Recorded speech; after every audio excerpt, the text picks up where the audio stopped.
Nilalait nila yung mga construction worker na mababaho daw, libagin, nakakadiri. Akala mo naman talaga kung kagaganda ng mga buhay ng mga to.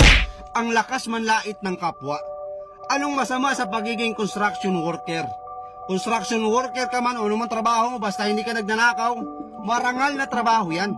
Ang hindi lang marangal, itong utak ng mga taong to na walang ibang laman kundi ang manlait ng kapwa na akala mo naman talaga ang gaganda ng mga buhay. Pati mukha, di ba? Kala mo kung sino maganda yung mga babae dyan? Hindi ko na lang ipangano dito yung mga mukha eh. Baka mamaya magsipagpalagan, mag-iyakan naman yung mga yan. Yung mga babaeng diring-diri sa mga construction worker na lagi na lang pinopost sa TikTok, kahit dito sa Facebook, na pass sa mga construction boy. Nakakadiri sila, ang babaho nila. May mga vlogger dyan, kilala nyo na yan, kahit di ko nasabihin, napanood nyo rin naman yan.